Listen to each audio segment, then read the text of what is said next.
창세기 15장 8절부터 21절 말씀입니다.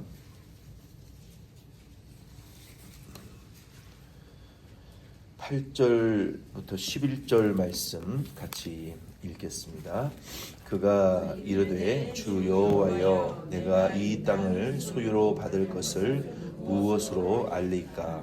여호와께서 그에게 이르시되 나를 위하여 3년 된 암소와 3년 된 암염소와 3년 된 숫양과 산비둘기와 집비둘기 새끼를 가져올지니라. 아브라함이 그 모든 것을 가져다가 그 중간을 쪼개고 그 쪼갠 것을 마주 대하여 놓고 그 새는 쪼개지 아니하였으며 솔개가 그 사체 위에 내릴 때에는 아브라함이 쫓았더라. 아멘. 하나님께서 두려워하고 낙심하는 아브라함에게 창세기 15장 1절로 7절 말씀에 보면은 아브라함에게 두려워하지 말아라.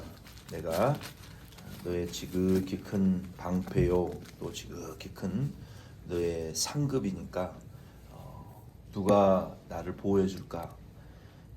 나는 이렇게 주를 위해서 살았는데 평생에 애썼는데 아무도 알아주지 않지만 나의 공로를 인정하고 칭찬해 주는 사람 한 사람도 없지만 내가 너의 상급이고 너를 인정해 주는 자고 너를 보호해 주는 자다. 나의 약속을 붙들고 그 두려움과 낙심을 이겨라. 두려워하지 말라라고 하나님 말씀하셨어요. 자손도 줄 것이고 땅도 줄 것이고 또 후손을 통해서 내가 구원을 이룰 것인데 두려워하지 말라 했더니 지금 나는 99세가 됐고 아들이 없는데 자녀라고는 그 두 번째 아내를 통해서 얻은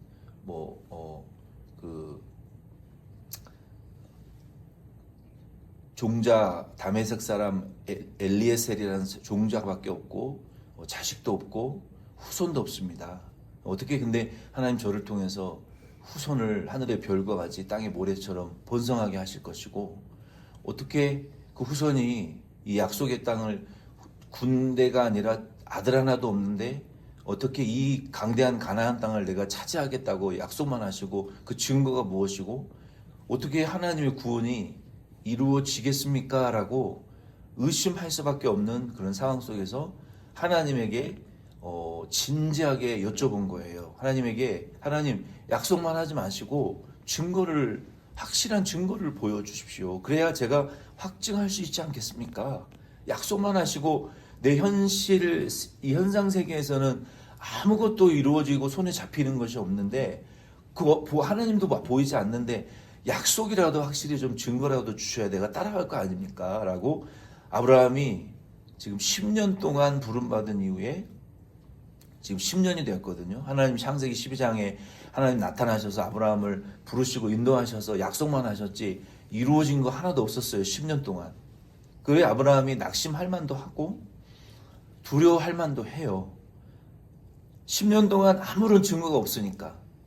그래서 하나님께서 이 낙심하고 있는 아브라함에게 다시 이제 8절 이하의 말씀에 보면은 다시 하나님이 그 약속을 또 상기시켜 주시는 거예요.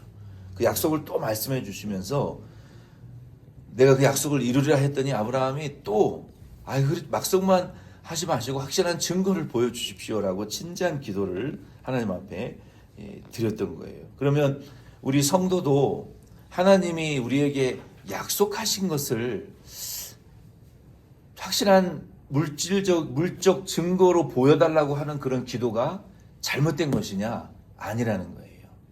성경에 보면 하나님이 약속하셨고 약속이 더디 이루어지고 있어요. 안 이루어질 것 같은 상황만 계속 파도처럼 현실에는 밀려오고 있어요. 그러면 누구나 의심할 수 있고 두려워할 수 있어요. 그럼 그때 하나님 확실한 증거를 보여주십시오 라고 하는 기도가 잘못된 것이 아니라는 거예요. 성경은 하나님은 아브라함처럼 하나님 약속하셨으면 그 약속을 빨리 이루어 주십시오라고 증거를 보여주십시오라고 하는 기도하는 자에게 오히려 하나님이 칭찬하시고 오히려 하나님이 증거를 그러한 성도들에게 확실히 보여주시더라. 성경은 이러한 믿음을 우리에게 요청하는 거예요. 아브라함이 8절에 뭐라고 하나님 앞에 확실한 증거를 보여달라고 기도했어요? 내가 이 땅을 소유로 받을 것을 무엇으로 내가 확신할 수 있겠습니까? 알리까? 라고 여쭤봤어요. 하나님 나에게 이 땅을 주시겠다는 확실한 증거가 무엇입니까? 보여주세요. 증거를 나타내 주세요. 라고 확실한 그 물리적인 현상적인 하나님의 증거가 보여지게 해달라고 아브라함이 의심해서 하나님의 약속이 확실히 이루어질 수 있는 증거를 위한 그 기도를 드렸더니 하나님이 도리어 그러한 기도를 칭찬하시더라. 그래서 저와 여러분도 하나님의 약속을 붙들고 의심이 되고 불안하실 때 하나님께 하나님 이 약속을 이루어 주시겠다라는 그 중간 단계의 증거라도 한 가지 보여주십시오라고 하는 기도는 그건 옳은 기도예요. 하나님 기뻐하시는 기도예요. 그것을 보여주셔야 제가 다음 단계로 하나님의 약속을 확증할 수 있지 않습니까? 라고 그 중간에 점검하는 기도가 우리에게 필요하다는 거예요. 그때 하나님께서 9절로 11절 말씀해 보면은 아브라함에게 그러면은 내가 확실한 증거를 보여줄 테니까 너는 나에게 제사 드릴 그 제물을 가져와라. 하나님이 명령하셨어요. 그 제물은 어떤 것들입니까? 3년 된 암소, 3년 된 암염소, 그리고 3년 된 숫양을 내게 가져와라. 9절 11절에 말씀하셨죠? 여호와께서 그에게 이르시되 나를 위하여 3년 된 암소와 3년 된 암염소와 3년 된 숫양 이 세 가지를 먼저 가져오라 그랬어요. 그리고 이어서 산비둘기와 집비둘기 새끼를 가져오라라고 말씀하셨어요.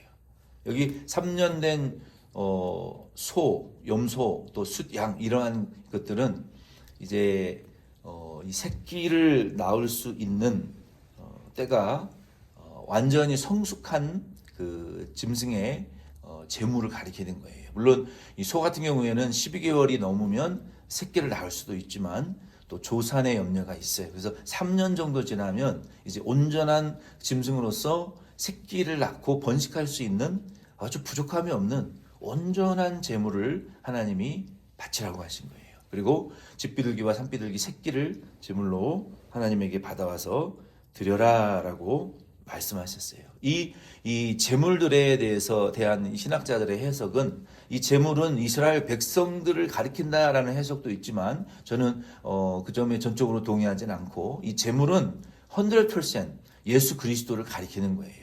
이스라엘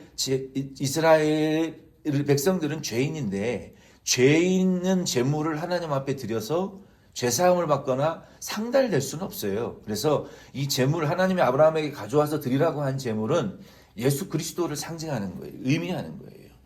특별히 이 레위기 1장부터 레위기 전체의 말씀에 보면은 하나님에게 드리는 제물은 구약 시대에는 이 구별이 되어 있었어요. 어떤 제물만 하나님 앞에 드릴 수 있었냐면은 쪽발이 갈라져 있는 제물을 드릴 수가 있었어요.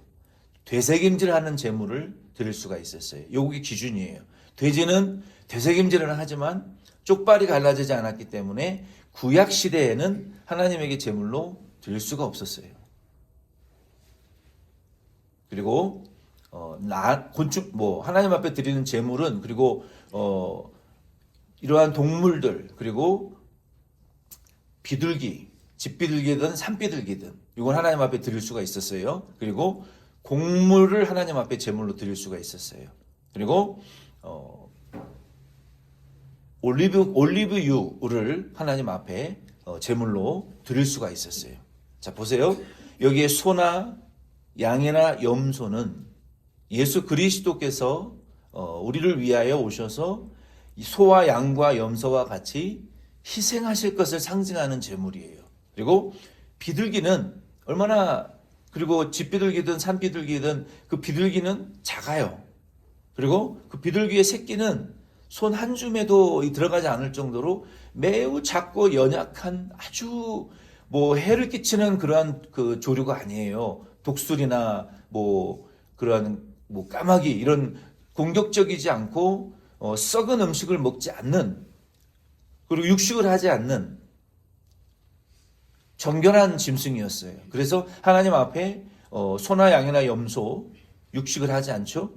호랑이나 표범과 같이 육식을 뜯어먹고 피를 빨아먹는 늑대와 같이 그러한 육식을 하지 않는 초식동물로 하나님 앞에 이 제물을 드리라고 한 것은 장차 예수 그리스도께서 오셔서 거룩과 의로운 제사를, 온전한 제사를, 하나님의 말씀을 순종하심으로 하나님 앞에 소와 양과 염소와 같이 희생당하시고 비둘기와 같이 아주 연약하시지만 하나님의 말씀을, 거룩한 하나님의 말씀을 순종하셔서 하나님에게 우리 죄인들의 죄속을 위한 제물이 되셔서 당신의 거룩한 피를 흘려 몸을 찢으시고 우리를 위하여 대신 하나님의 말씀을 순종하셔서 죽으셨다가 부활하심으로 우리의 죄사함을 주실 예수 그리스도를 상징하는 제물이란 말이에요.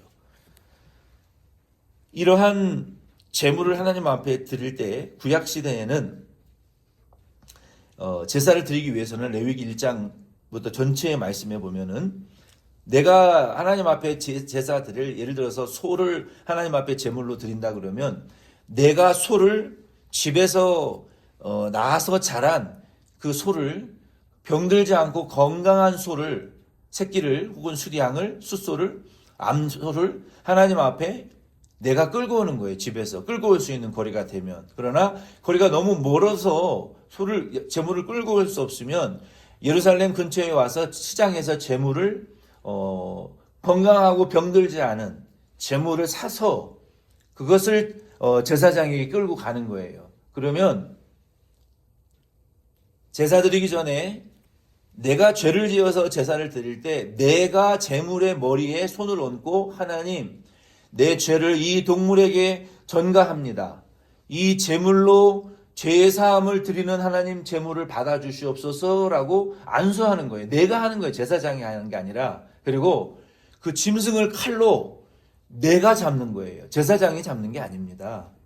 제사장이 보는 앞에서 그 짐승의 목을 찔러서 짐승을 내가 잡는 거예요. 왜? 내 죄 때문에 짐승이 죽는 거니까. 제사장이 잡는 게 아닙니다. 구약의 레위기의 말씀을 보면 성경을 바로 하셔야 돼요. 내가 내 죄를 안수하고 그 짐승을 내가 잡아요. 그러면 그때 제사장이 그 피를 손에 찍어서 제단 뿔에 뿌리는 일만 제사장은 하는 거예요. 그리고 그 제물을 죽인 제사 드리는 당사자가 짐승의 가죽을 본인이 벗기는 거예요. 그리고 제물을 배를 자르고 고기의 각을 뜨고 그리고 안에 있는 내장과 그 내장에 들어있는 똥과 찌꺼기는 다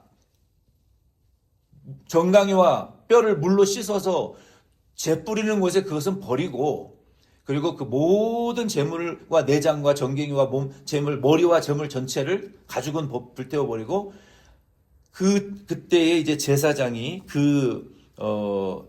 재물을 제단 위에 그때 올리는 일을 하는 거예요. 제사장이. 모든 일련의 과정은 제사 드리는 당사자가 하는 거예요.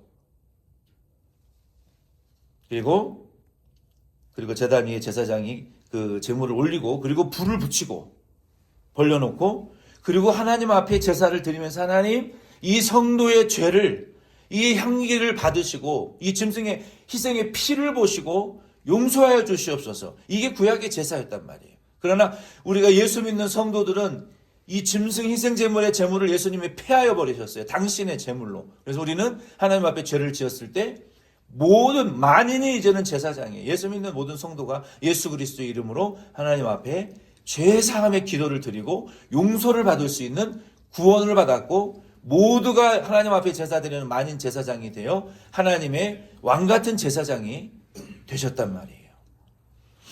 이와 같이 구약시대에는 하나님 앞에 이렇게 소와 양과 염소는 각을 뜨고 가죽을 벗기고 각을 뜨고 내장에 있는 똥과 찌꺼기는 버리고 물로 정강이와 이러한 그 모든 불순물들을 씻어서 각을 떠서 하나님 앞에 제물로 드렸단 말이에요. 그리고 레위기 1장 14절로 17절 말씀해 보면은 비둘기는 새나 비둘기는 그거 뭐 각을 뜨고 자르고 말고 할 부분이 없어요.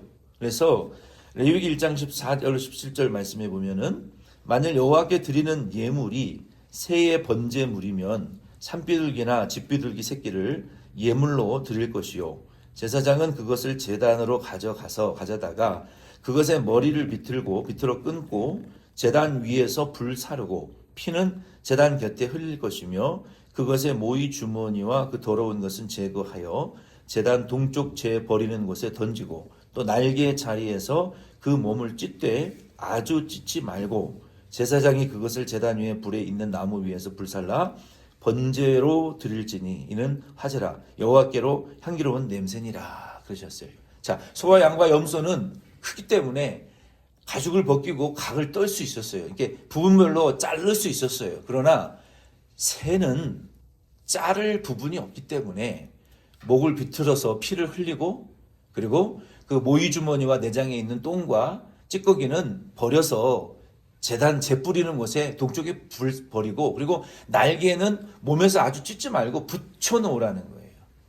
그러니까 어떤 신학자들은 아브라함이 하나님 앞에 이 제물을 드릴 때 새를 쪼개지 않아서 그 솔개가 마귀라고 해석을 하고 솔개가 아브라함이 그것을 쪼개지 않아서 솔개가 나타났다라고 잘못된 해석을 하고 있어요. 왜 잘못됐습니까? 레위기 1장 14절에 17절 말씀해 보면은 새는 쪼개지 말라고 하나님이 직접 명령하셨어요. 성경을 똑바로 보시길 바랍니다. 쪼개지 않아서 솔개가 마귀가 되어서 온 것이 아니에요. 성경을 그렇게 해석하면 안 돼요. 레위기 1장 14절로 17절에는 쪼개지 말라 그랬어요. 하나님 새는 비둘기든 새든 쪼개지 말라 그랬어요. 왜?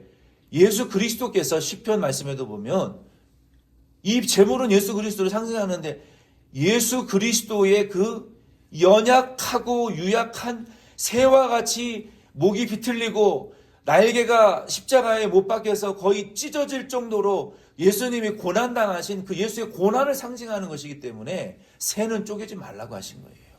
그래서 아브라함이 이미 레위기의 율법이 계시되어지도 않았을 때에 하나님의 계시를 받고 소와 양과 염소는 쪼갰어요. 그러나 새는 쪼개지 않았단 말이에요. 예수 그리스도를 상징하기 때문에. 그래서 하나님 앞에 그러한 제물로 제사를 준비해서 그게 새벽인지 아침인지는 모르겠지만 준비해서 하나님 앞에 제단 위에 제물을 다 올려놓고 제사를 이제 본인이 불을 붙이지 않았어요. 제물에 그 나무 거기에 불을 붙이지 않고 하나님의 응답을 아브라함이 해가 질 때까지 계속 기다렸다고요. 그러니까 기도라는 것은요. 응답을 기다리는 거예요. 하나님 앞에 기도를 드리고 제물을 준비해서 하나님의 응답하여 주시옵소서. 하나님의 응답이 올 때까지 아브라함이 그 제단에서 제물을 지키면서 이 솔개가 그 제물을 먹으려고 할 때 여러분 보세요. 동물의 피를 흘린 제물을 제단 위에 올려놨으니 짐승이 와서 먹으려고 했겠죠. 그냥 짐승이 와서 먹으려고 했던 것으로 해석을 해야지 쇠를 쪼개지 않아서 사탄이 온 것이다라고 성경을 곡해하면 안 된다는 거예요. 아브라함이 그 제단에서 하나님의 응답을 말씀하신 하나님이 짐승으로 이러한 제물로 하나님 앞에 제사를 드려라 다 준비했어요. 하나님 앞에 바쳐서 이제는 하나님의 또 응답이 오기를 지금 기다리고 있었단 말이에요. 그때 솔개가 올 때 솔개를 쫓았어요. 하나님에게 드릴 제물을 새가 먼저 먹지 못하도록 하나님에게 먼저 드릴 제물을 다른 사람들이 만지지 못하도록 하나님에게 바쳐줘야 되니까 그 제사를 기도를 하나님의 응답을 바라면서 지금 그 솔개를 쫓으면서 그 제단을 지켰단 말이에요. 그때에 12절로 21절 말씀해 보면은 그것은 읽지 않겠습니다. 하나님의 응답이 오기 전에 여기 12절 말씀해 보니까 아브라함에게 해질 때에 새벽인지 아침인지 모르겠지만 해가 질 때까지 기다린 거예요. 그 제단 옆에서. 솔개를 쫓으면서 하나님의 제물을 만지지 못하도록. 그러다가 지쳐서 아브라함이 깊은 잠에 빠졌고 큰 흑암과 두려움이 그에게 임하였더니, 하나님의 응답을 기다리는 일은요, 육체적으로 영적으로 우리가 깊은 잠에 빠지는 때도 있어요. 하나님의 말씀대로 행하고 하나님의 응답을 기다리는데 우리가 하나님의 응답이 빨리 오지 않기 때문에 우리의 육체도 지치고 영혼도 지쳐요.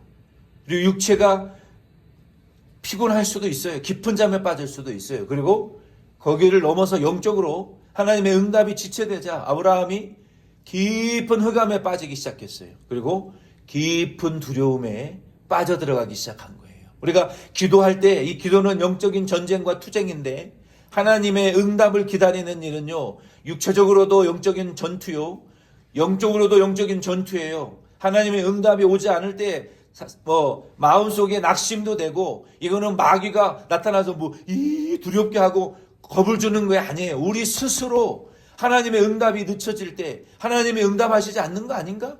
하나님이 약속만 하시고 약속을 이루시지 않는 것이 아닌가? 우리 스스로 낙담하고 지치고 내 스스로 빠지는 이 흑암과 낙심의 이 늪이, 영적인 침체가 더 무서운 거예요. 그래서 아브라함이 깊은 두려움에 빠지고 흑암에 빠지고 육체적으로 그리고 결과적으로 깊은 잠에 빠져버리고 말았어요. 하나님의 응답이 오기 전에. 그때에 17절로 21절 말씀에 보면은 드디어 하나님의 응답이 나타났어요. 하나님의 응답이 나타날 때 항상 불로 나타나죠. 올려놓은 제단의 제물 한 가운데 연기가 나기 시작했고, 그리고 거기에 화로불, 불붙은 화로가 그 제단 중간을 지나가면서, 그리고 그 화로에서 횃불과 같은 불이 막 여기저기에서 막 팍팍팍팍 이렇게 삐쳐나왔어요. 그래서 연기가 나고 불붙은 화로에 횃불이 제물 사이로 지나갔다. 여러분 이 화로를 생각하세요. 거기서 연기가 나고 그 화로의 구멍 사이에서 그 횃불과 같은 불이 막 팍팍팍팍 솟구쳐 나오는 아주 생명력 있고 강력한, 아주 활활 이 횃불과 같이 타오르는 형상으로, 연기와 불의 형상으로, 화로의 형상으로, 제단에 있는 그 화로의 형상으로 그 제물 사이를 지나가면서 제물을 태웠다라고 성경은 말하고 있어요. 이것이 하나님의 응답이었어요. 하나님이 땅을 줄 것이고 자손을 줄 것이고 너의 천대의 복을 받게 하실 것이고 너를 자손을 두손을 통해서 구원을 이룰 것이다라는 하나님의 약속을 확증하는 증거로 불이 임했다는 거예요. 우리도 하나님의 기도할 때, 응답을 받을 때 하나님이 우리에게, 성경에 보면은 뜨거운 불이요, 바람과 같은 성령이고 갈라지는 성령이에요. 우리가 성령이 임할 때 우리의 몸이 실제로 뜨거워집니다. 우리가 성령을 받을 때 우리 안에 하나님의 생명의 능력과 영적인 에너지가 우리 안에 강력하게 임재하기 때문에 우리의 몸이 뜨거워지고, 성령이 하나님의 응답이 올 때 하나님의 확신이 오고, 지금까지 깊은 흑암과 낙심에 빠져있던 아브라함이 하나님의 약속에 대한 확실한 증거를 받은 것처럼 하나님의 응답이 올 때 우리 안에 불도 오고 뜨거움도 오고 영적인 생명력도 오고 확신도 오고 영적인 힘도 우리 안에 오고 에너지도 오고 능력도 오고 은사도 오고 증거도 나타나는 거예요. 아브라함이 부름받은 지 10년밖에 안 됐어요. 하나님이 13절로 14절 말씀해 보면 아브라함은 몇 년 됐다고요? 부름받은 지 10년밖에 안 됐어요. 근데 하나님이 13절로 14절 말씀에 보면은 앞으로 430년 후에 일어날 일을 가르쳐 주시는 거예요. 그러니까 여러분, 하나님의 시간표는요, 우리는 다시 믿은 지 10년 됐는데 20년 됐는데 30년 됐는데 50년 됐는데 왜 하나님 응답하시지 않고 역사하시지 않느냐고 늘 우리는 쉽게 낙심하지만요, 하나님의 계획표는 400년 후의 일을 우리를 통해서 지금 계획하고 계신다고요. 하나님이 여기 13절로 14절 말씀해 보니까 아브라함아, 너는 당장 눈에 보이는 증거를 나한테 보여달라고 하지만 4대 후에 너의 후손, 4대 손 후에 너희 자손이 그동안 애굽에서 400년 동안 종살이 할 것이고 4대가 지나서 가나안 땅에 다시 돌아오게 될 것이다 라고 하나님이 400년 후의 일을 말씀하시고 내가 너에게 약속은 했지만 그 약속은 400년 후에 이루어질 약속이다.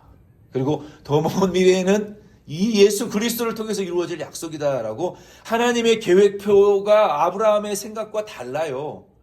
하나님이 하시는 그 시간표와 우리가 바라는 것이 다르다는 것을 우리는 알아야 돼요. 그래서 우리는 끝없이 인내해야 되는 거예요. 하나님이 하시는 그 시간표를 우리가 알고 그 시간표 안에서 하나님의 약속이 이루어지길 우리가 기도해야지. 나 10년 됐어요. 기도한 지 20년 됐고 40년 됐으니까 빨리 응답해 주세요. 안 돼요.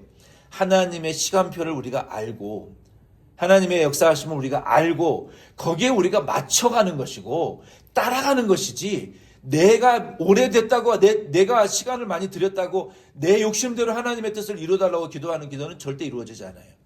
아브라함은 그 말씀을 듣고 이 약속이 내 4대손 후에 이루어질 약속이구나. 그때 깨달았겠죠. 그래서 마음이 그때 평화가 임했을 것이고 조급해지지 않고 하나님의 약속을 4대 후에 이루어질 것이라는 것을 알고 이제 마음이 좀 평안해졌을 거예요. 하나님의 약속은 아브라함이 기도한다고, 아브라함이 고난을 많이 당했다고, 아브라함이 막 원한다고 이루어지는 것이 아니라 하나님의 약속은 하나님의 정의가 실현될 때 이루어지는 거예요. 하나님이 400년 후에 가나안 족속들의 그 아모리 족속의 죄가 아직 다 차지 않아서 너희들이 이 땅을 차지할 때가 되지 않았다.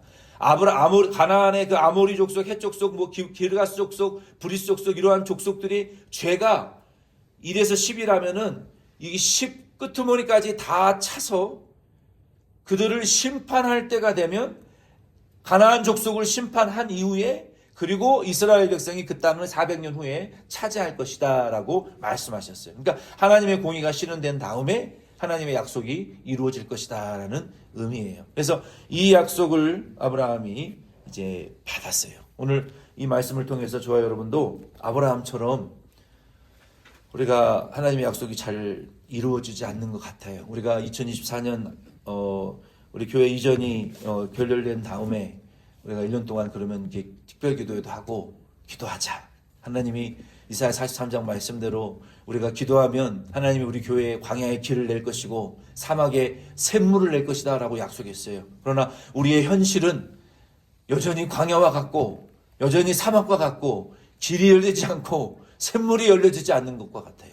우리의 가정도 마찬가지예요. 그리고 하나님이 우리에게 새 일을 행하시겠다고 약속하셨지만 우리의 현실은 여전히 새 일이 일어나지 않는 것 같고 또 약속대로 이루어지지 않는 것 같아요. 그러나 우리의 삶이 실패와 같고 비록 아무것도 하나님의 말씀대로 이루어지지 않는 것 같지만 그러나 하나님의 시간표와 하나님의 약속은 여전히 유효하고 우리가 알지 못하는 하나님의 말씀과 약속은 저와 여러분의 심령과 우리 교회와 가정 안에 영적으로 우리의 영혼이 주님이 우리 교회를 향해서 하시는 말씀은 여호와를 의지하는 우리의 성도들의 믿음이 커진 것은 우리가 물리적으로 물질적으로 외부적으로 형통하고 막 사람들 보기에 참 교회가 부흥하는 것과 같이 보여지진 않을지 몰라도 우리의 마음이 하나님을 향해서 의존되어져 있던 우리에게 의존되어 있지 않았던 우리의 믿음과 우리의 마음이 기도가 하나님에게 좀 더 의존되어지고 하나님에게 좀 더 무릎 꿇어지고 하나님에게 좀 더 굴복되어지는 우리의 영적인 형편은 작년보다는 훨씬 더 발전하고 우리의 영적으로 나아졌다라고 주님이 말씀하시기 때문에 하나님이 말씀하시는 것은요 어쩌면 육적인 것을 말씀하시는 것이 아닐 수도 있어요. 우리의 영적인 것들, 우리의 하나님을 의존하는 우리의 이 믿음의 형편들, 이러한 것들을 향한 하나님의 말씀인 것을 우리가 아시고 우리는 하나님의 약속이 여전히 유효한 것을 믿으시고 연말이 이제 다 됐죠. 그리고 2025년 새해를 맞이할 때가 됐는데 저와 여러분의 모습과 우리 교회와 가정과 여러분의 처한 환경들이 비록 초라하고 사람들에게 손가락질 받을 만한 정말 그러한 비천한 자리에 처해 있는 것 같아서 낙심하지 마시고 하나님의 약속은 여전히 유효하고 우리를 계속 이끌고 가고 계시는 것을 여러분 믿으시고 아브라함과 같이 이 약속에 대한 확신을 더 가지실 수 있는 저와 여러분 될 수 있기를 꼭 예수 이름으로 부탁드립니다.